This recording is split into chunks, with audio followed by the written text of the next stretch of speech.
The story starts off with two planes, World War I biplanes, flying side by side, each with two passengers. I'm in one of them, with a person I've never seen piloting the plane in front of me. We approach sea, smoking and covered in red and black, giving the appearance of rust. We land in a broken airfield, and oh god, the smell. I can smell it in real life. It haunts me. It's the smell of smoke, and ash, and death. All four of us get out the planes, and we're surrounded by bodies. Bloodied and burned bodies, all stacked up on one another. Frozen, like statues. Oh god, whispers my companions.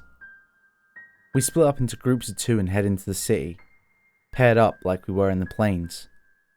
The bodies, they were everywhere. I turn around, and my companion is gone, for what seems like hours. I search for him with no results. Then, I notice the horrid creatures. They look like the dead, but they have no eyes and their bodies are so misshapen. When I see the first one, I ran down the street, and as I run, more and more appear, silent and reeking of death. I turn down an alleyway.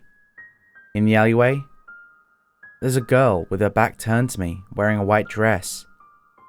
I touch her shoulder and she turned around. Her eyes are bloody sockets, and her smile, it looked inhuman. She hits me in the side of the head, and I fall. The creatures surround me, and all I see is darkness. In the first few nights I had this dream, that's where it would end. But as the days progressed, it got more and more horrid. I wake up with blood dripping down the side of my head. The creatures, the girl, nowhere in sight. I stumble to my feet and limp down the streets. Suddenly, out of the darkness, a hand grasps my leg. "Help me," it rasps. "Help me. Help me. Help me," it repeats, whispering and slowly getting louder. I look down, and my heart twists. It's my companion. His eyes are gouged out.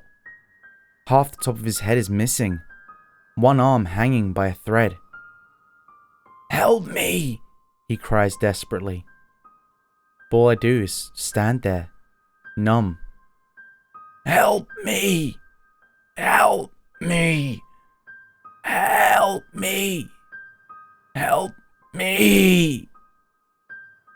His scream pierces my ears. Suddenly, a hand reaches out the shadows and rapidly grabs him and pulls him in.